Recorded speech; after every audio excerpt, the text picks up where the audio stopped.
Bom dia, vamos acordar, isso, tanta gente, vamos acordar, né? Pessoal, agradeço muito a presença de todos, cumprimento toda essa seleta mesa, a qual nós estamos aqui participando desse evento. É um evento muito grande, com muitas pessoas aí, todo mundo, muita gente de pé. Um evento assim que é muito importante para o direito previdenciário, saber que tem tantas pessoas interessadas, um sábado de sol, ainda bem que não tem janelas para ninguém enxergar o sol aqui, né? Não dá vontade de sair correndo. O tema que me trouxe aqui hoje é o tema bastante interessante, um tema que está na ordem do dia, a desaposentação. Todos os dias aqui em São Paulo, os jornais aqui da cidade, a troca da aposentadoria será julgada.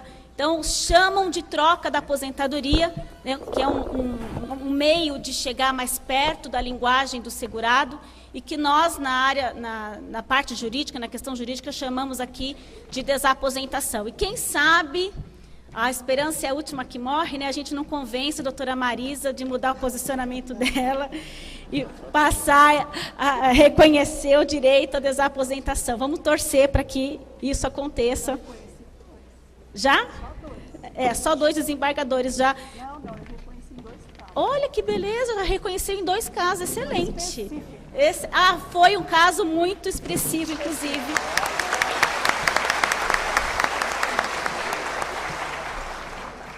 Quando se fala de renúncia, né? Eu vou falar sobre isso também. Bom, o que é essa tese, o que é a desaposentação? Não há nada na lei, não há nada regulamentado. O que se tem são discussões jurídicas, são discussões doutrinárias a respeito desse tema. E o que seria, então, essa desaposentação?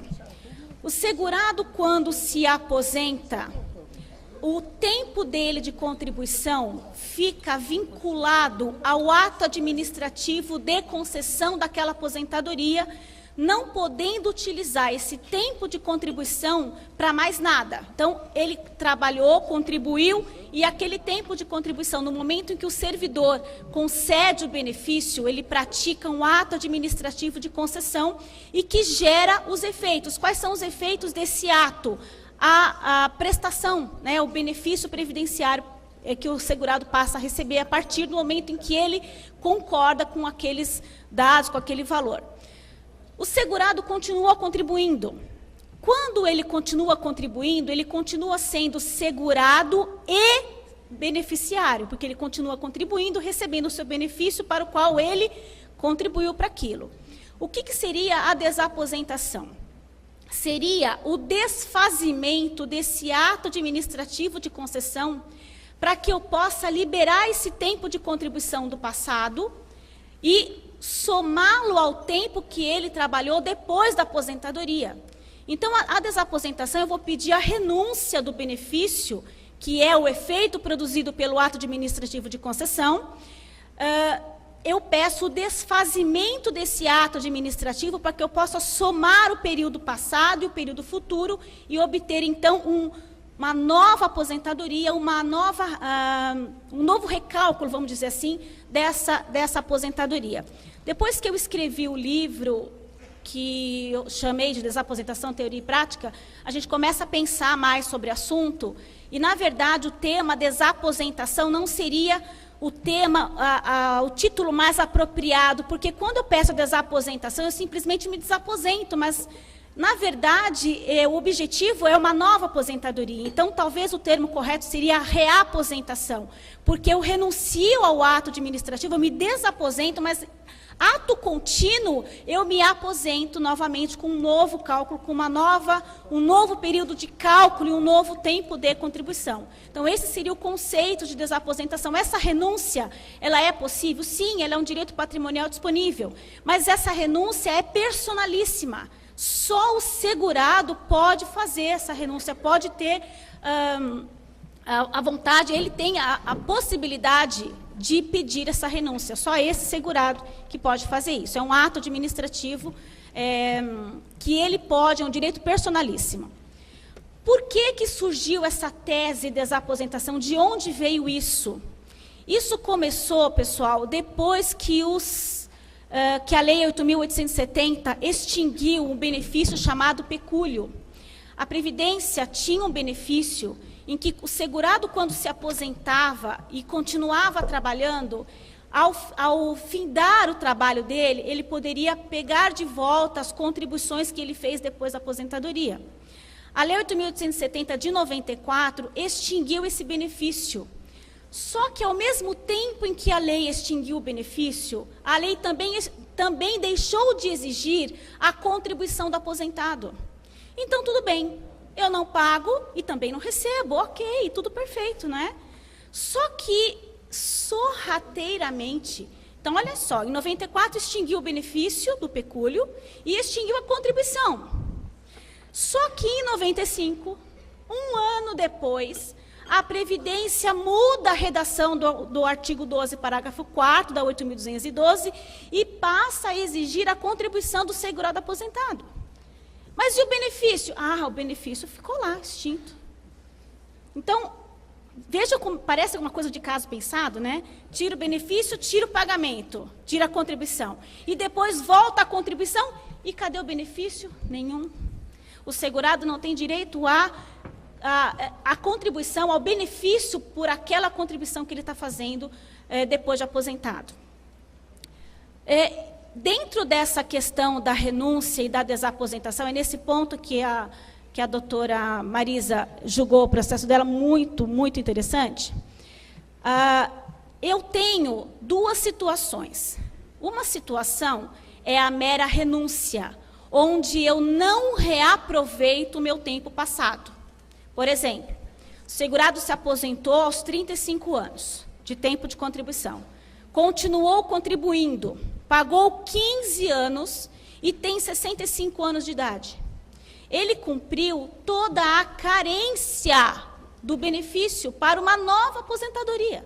Então, ele custeou a Previdência para ter uma nova aposentadoria. Ele cumpriu a carência, que é o recurso necessário para obter o benefício, para que tenha direito a uma nova aposentadoria, que no caso é a aposentadoria por idade. Então, ele pode se aposentar por idade sem precisar reaproveitar o tempo antes da aposentadoria. Ele cumpriu todos os requisitos, idade e carência, para a outra aposentadoria. E por que não conceder a ele o benefício de aposentadoria por idade, ele renunciando àquela aposentadoria por tempo de contribuição, que ele não quer mais? Digamos que ele tenha se aposentado com um salário mínimo, depois ele arrumou um emprego melhor, com um salário maior, e ele conseguiu, aos 65 anos, pagar mais 15 anos e ter o direito a essa aposentadoria por idade. Por que não conceder a ele? Qual é o prejuízo da Previdência se ela recebeu por esses 15 anos e ele cumpriu a carência necessária para esse benefício? Então, a renúncia, que a gente chama aqui, a gente diferencia renúncia de desaposentação. A renúncia, eu não reaproveito o tempo antes da aposentadoria. Eu posso, por exemplo, ter esse processo que tem aí da turma recursal de Santa Catarina. O segurado se aposentou por tempo de contribuição, continuou contribuindo, depois ele sofreu um acidente, 2 anos depois. E ele ficou paraplégico. Então, ele teve direito, neste caso, à aposentadoria por invalidez, com direito a 25% a mais pela grande invalidez. Porque ele cumpriu o requisito da aposentadoria por invalidez, ele renunciou àquela aposentadoria por tempo de contribuição. Ele não reaproveita nada daquele tempo passado. É diferente de uma desaposentação, vamos chamar assim de forma diferente. Na desaposentação, eu reaproveito, eu somo o tempo passado com o tempo futuro para obter uma contagem total de tempo de contribuição, reaproveitando o tempo passado com o tempo futuro. Então, essa é a diferença de desaposentação e meramente renúncia.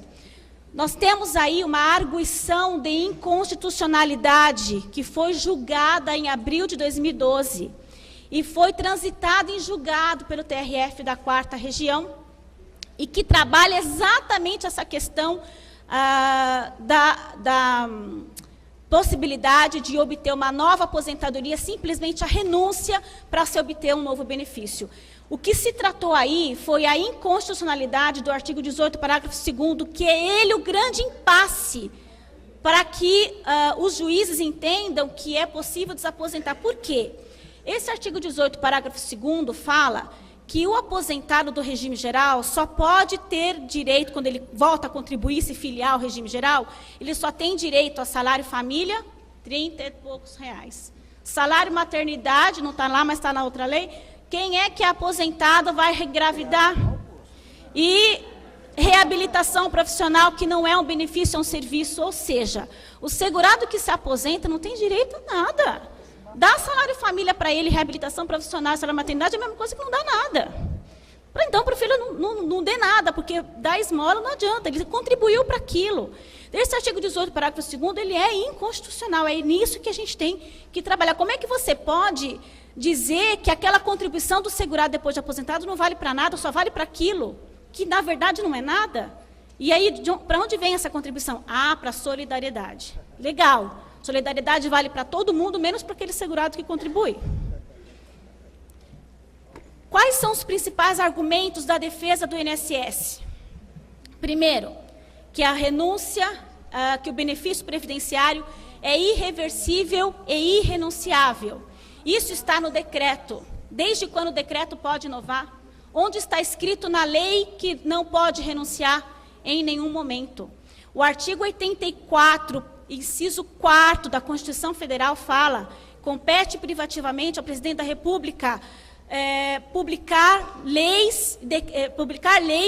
decretos para fiel execução da lei. É um contrato de fidelidade entre lei e decreto. O decreto só pode regulamentar aquilo que a lei estabelece e não inovar, como fez o artigo 181b do decreto 3.048. Então, esse argumento está fora. O artigo 18, parágrafo 2º, que eu acabei de falar para vocês, que deve ser considerado inconstitucional, nós já tivemos uma arguição de constitucionalidade, e é a matéria, inclusive, que está no STF aguardando decisão da repercussão geral. Uma outra discussão que se tem também é que a aposentadoria tem natureza de abono. Quando o segurado se aposenta, o que é o abono? Era o antigo pé na cova. Não sei se alguns aqui já ouviram falar.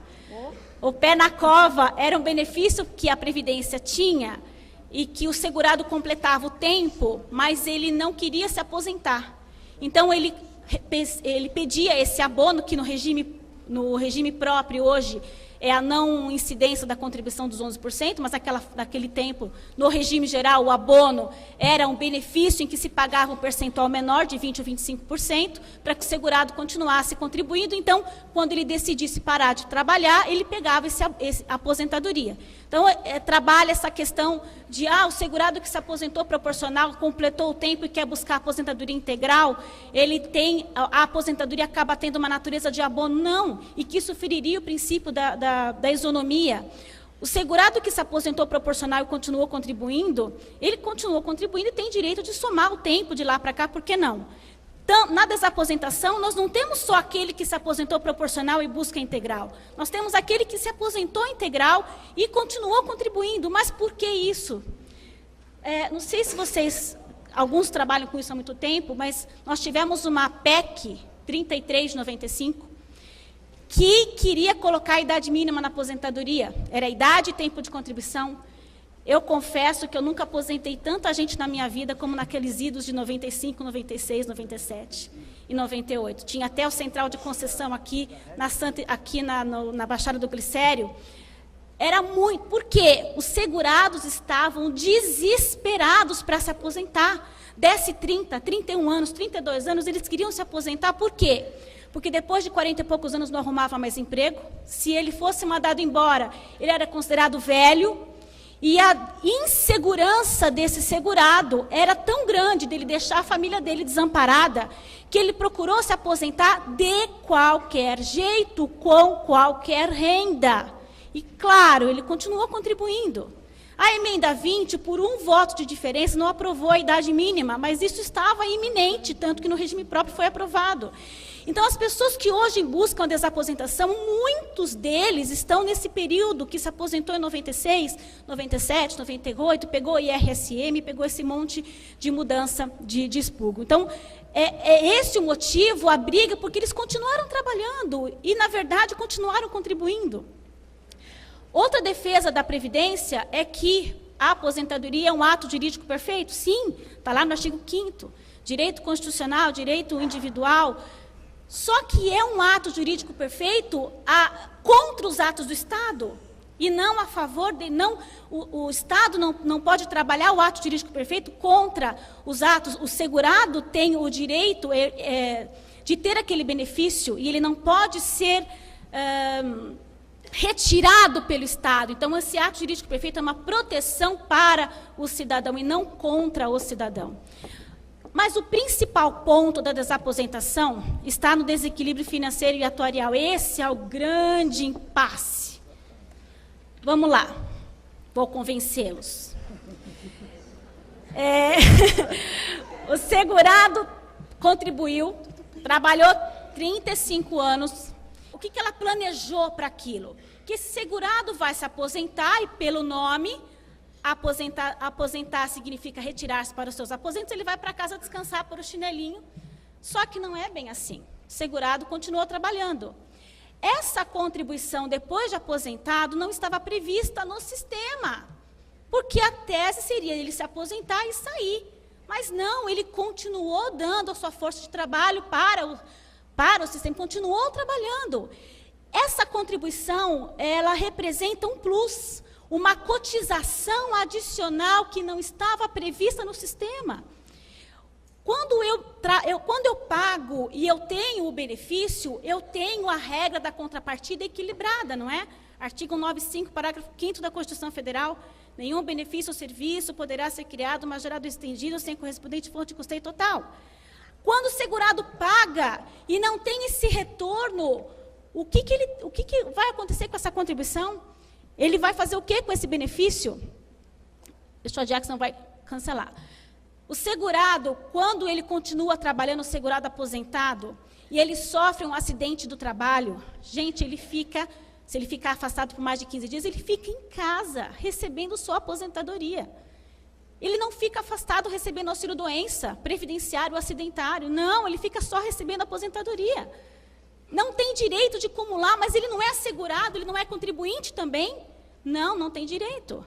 A empresa, por acaso, deixa de pagar o SAT do segurado aposentado? Não, a empresa paga o SAT sobre a folha de pagamento da empresa. Então, quer dizer, a Previdência continua recebendo e não tem, a contribuição do segurado não tem nada por aquilo que ele contribuiu durante tanto tempo. E dá para falar que a Previdência tem um plano de custeio? Não. O segurado que tem 34 anos de tempo de contribuição morre sem qualidade de segurado. Os dependentes vão ter direito a benefício? Não. Para onde vai esses 34 anos? Para a solidariedade. O segurado, na contrapartida, 1 mês de contribuição, 20 anos de idade, sofre um acidente do trabalho e morre. A mulher dele, com 20 anos de idade, vai ficar 80 anos recebendo benefício, com uma única contribuição. Então, será que dá para a gente obstar o direito a benefício, porque vai ferir o equilíbrio financeiro e atuarial do sistema? Foi feito um levantamento, tem mais ou menos uns 70 mil processos de desaposentação. Não é muito, não são muitos processos, mas o pouco que se pode conceder a esses segurados é muito, porque eles continuaram contribuindo e não tem um retorno disso, de forma nenhuma, o que representa uma enorme injustiça. Vocês têm aí uma decisão do TRF da 4ª Região, trabalhando exatamente a questão que a contribuição depois de aposentado é um excedente à cotização atuarial, permitindo a utilização para a obtenção de novo benefício, mesmo que nosso regime não seja de capitalização, mas pelo princípio da solidariedade e financiamento coletivo. Aquilo que eu disse, o segurado contribui para a solidariedade, lindo, maravilhoso, só que para ele, quando ele precisa do benefício, ele não tem. Então, a solidariedade é para todos, menos para ele. Outro argumento, vocês têm aí os argumentos para não restituir. Por que o segurado não precisa devolver o dinheiro que ele pagou depois de aposentado? Primeiro, porque ele recebeu o benefício de forma regular. O benefício dele não foi um ato irregular, não foi fraude, não foi concedido de forma ilícita. Ele contribuiu para aquilo, por que ele vai ter que devolver o dinheiro que ele recebeu? Quando você renuncia ao ato administrativo de concessão, se desfaz o ato, mas os efeitos produzidos pelo ato continuam inalterados. Esses não se desfazem. Outro argumento é um caráter alimentar. Como é que o segurado vai devolver o dinheiro daquilo que ele comeu? O dinheiro, o doutor Vladimir Novaes Martinez fala que tem um jeito de devolver aquilo que comeu. Recebimento de boa-fé, o STJ está cheio de decisões dizendo que, trabalhando essa questão da irrepetibilidade do benefício, que o benefício foi recebido, tem caráter alimentar, foi recebido de boa-fé, e em nenhum momento ele teve a intenção de se aposentar para depois buscar a desaposentação. Não há contrapartida pela contribuição pós-aposentadoria, não tenho nenhum benefício para isso. Como eu disse, a legislação previdenciária não contempla um verdadeiro plano de custeio para dizer que vai ferir o equilíbrio financeiro e atuarial do sistema. Além disso, como o benefício hoje é calculado, a aposentadoria por tempo de contribuição é calculada com o fator previdenciário, o que é o fator previdenciário? É uma capitalização virtual. Ele é um cálculo atuarial, leva em conta expectativa de sobrevida, tempo de contribuição, idade. Como é que você vai dizer que vai ferir o princípio, o equilíbrio financeiro e atuarial do sistema, se o benefício novo é calculado com base numa fórmula atuarial, que vai levar em conta todas essas situações? Aquilo que o segurado estava recebendo, ele já contribuiu para aquilo. O que ele vai receber além daquilo? Aquilo que ele contribuiu a mais. Só isso. As discussões é que o segurado tem que devolver, porque ele tem que voltar ao status quo ante a aposentar. Então, se nós pensarmos nisso, ele vai ter que devolver também o fundo de garantia, vai ter que devolver o PIS, para voltar ao status quo ante. E o princípio da solidariedade, que é a questão mais forte.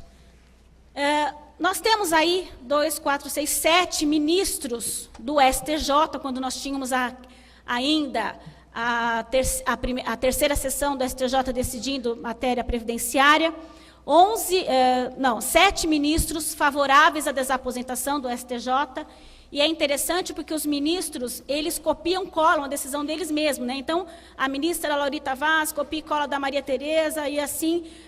Por quê? Porque são precedentes fortes e eles têm o mesmo entendimento.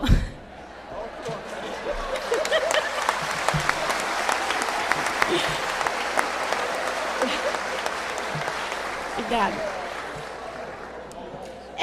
Essa é uma decisão. Vou apanhar aqui. Mas é verdade, ela está dizendo que é verdade. Então tá limpa a minha barra. Pessoal, essa é uma decisão do STJ, que eu procurei a mais recente que tinha. Foi publicada agora dia 6 de fevereiro de 2013. Pela ministra Marilza Mainardi, que ela é convocada do TJ, conforme o entendimento firmado no âmbito da terceira sessão desta Corte, é possível a renúncia à aposentadoria para a obtenção de novo benefício, sendo desnecessária a devolução dos valores percebidos na vigência do benefício renunciado. Ou seja, o STJ, nessa sessão, continua julgando favorável a desaposentação sem precisar renunciar.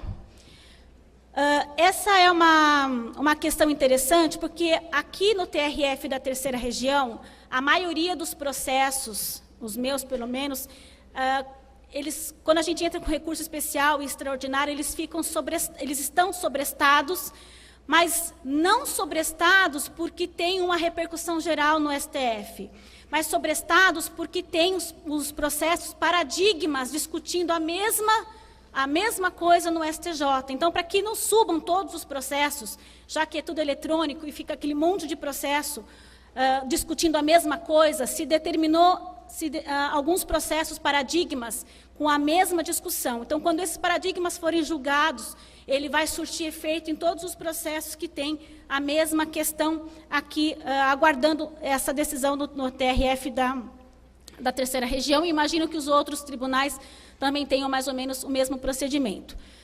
Nós tivemos agora, em agosto de 2012, o ministro Herman Benjamin, que é o da nova sessão. Ele está discutindo o seguinte: ele entendeu que a desaposentação é um tema de recurso repetitivo, então ele recebeu o recurso como repetitivo, determinou que todos os processos fiquem sobrestados da primeira sessão do STJ, mandou oficiar ao presidente dos Tribunais de Justiça e dos Tribunais Regionais Federais a abertura de vista ao Ministério Público e a suspensão do julgamento dos recursos especiais sobre essa matéria distribuídos àquele relator. Então, agora fica tudo mais ou menos aguardando a decisão do STJ. Desses processos paradigmas, a votação está 5-0. Então, nós estamos aguardando, foram 5 julgamentos. Estamos esperando os outros ministros julgarem para decidirmos definitivamente o que o STJ pensa a respeito dessa questão da desaposentação. A turma nacional, ela entende que só pode desaposentar se devolver o dinheiro. Então, quando você não coloca o dano moral no processo, no pedido, para fugir do juizado, tem que entrar com incidente de inframização para o STJ, a forma de recurso, as maneiras de recurso, apresentar similitude fática, todos aqueles requisitos de admissibilidade do incidente de inframização para o STJ. Para a turma nacional não adianta, porque a turma nacional pacifica o entendimento. Você tem que entrar com incidente de inframização para contra-decisão a favor, incidente de inframização para o STJ, né, contra-decisão da turma nacional. O STF tem 2 recursos extraordinários em repercussão geral. O primeiro, que é o ministro Marco Aurélio de Mello, que é esse recurso extraordinário 381-1367, que eu convido os senhores a lerem o voto do ministro Marco Aurélio de Mello, maravilhoso, ele fala exatamente tudo o que eu falei, só que vindo de um ministro tem um peso enorme, né? Então, é muito interessante, é muito legal o voto dele, muito rico de informações. Esse outro recurso extraordinário 661256 do ministro Aires Brito não teve nenhum voto ainda, estamos todos aguardando. Mas o que se discute isso, que é esse o ponto que eu queria finalizar com vocês.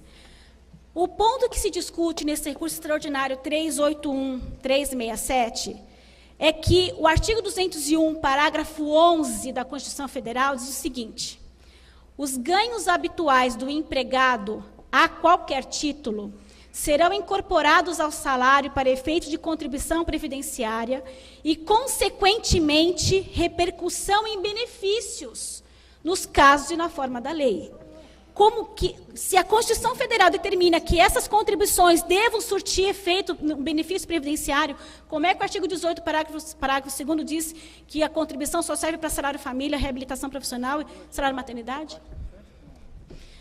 Esse é o voto do ministro, que depois vocês vão ler. Bom, vamos tentar descobrir aqui, numa bola de cristal, o que o STF pode decidir, porque é ele que vai dar o voto final, né?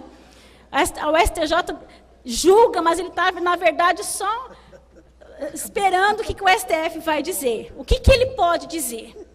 Algumas possibilidades. Primeira, não permitir a renúncia. Não entendo que pode renunciar, ponto final, acaba com a história. E aí a gente vai precisar de uma lei regulamentando a matéria para que isso entre na lei e, então, possa permitir uma maneira de revisar esses benefícios. Permitir a renúncia com a devolução, que é a cara do STF, equilíbrio financeiro atuarial. Eu deixo renunciar, mas você tem que devolver. Ou permitir a renúncia sem a devolução, que seria o ideal. Ainda que nós não concordemos com a devolução, mas ainda que tenha que devolver, há algumas decisões nesse sentido já, de permitir ao segurado que devolva do novo benefício um percentual.